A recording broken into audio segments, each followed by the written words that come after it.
Hi, it's me again with CorelDraw tips and tricks. Over the years, I've done a lot of envelope tools, videos, but this one's going to be a little bit different. I'm going to left click, right click. I am going to go to object and convert it to a curve because you cannot contour a text. So if we go to object contour, we're going to contour the outside just like point one and give it that little bit of contour. We're going to go ahead and go to object and break contour apart. And then there's a couple of things, a couple of ways you could do this. I'm going to get the letters. Tell you what, let me change my nudge to 4 inches. I'm going to take the inside letters and I'm going to go ahead and fill them with that blue. I'm going to go ahead and take away the outline. I'm going to take these, and so there's a couple of ways you could do it. You could turn all these blue, take away the outline, and then put this back, and you've got an outline around there. Or either that or you could have filled in the outline. Now we need to group it together, Control G, and then we're going to grab the envelope tool. And I'm going to get rid of these two nodes. I do not need them. I'm going to grab these two nodes and I'm going to pick. Actually, I want symmetrical. No, I actually want a curve. And then if I hold down the control button, they will both move. So a little bit like that. Now there's two other ways you could do, there's two ways you could get this deep edge. One of them would be able to just take it, well, I'll tell you what, let's make a duplicate of this and take this and use the extrude tool.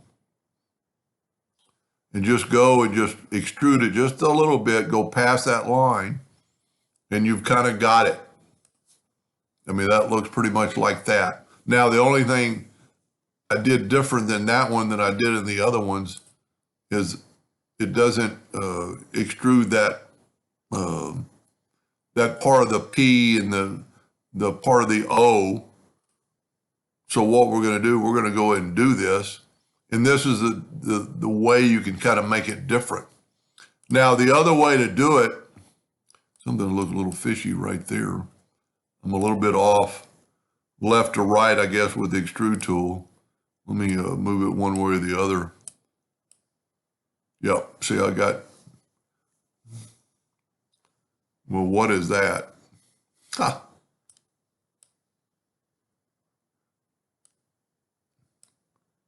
Okay, there we go. That looks good. Now, the other way you could do it, sometimes it doesn't work as well. Let's make a duplicate of this and then let's make it black, totally black. And then we can put it on top or just nudge it back and then go to object order, back a page. And now we've got not the black one, so we can change our nudge distance to like 0.2. We can grab that and move it up and see we're getting a black, basically a shadow. So you could do two things with it. You could make that shadow now blue, and it'll just kind of all go in. The only disadvantage in doing this way is this part right here, the V, because we've done it that way.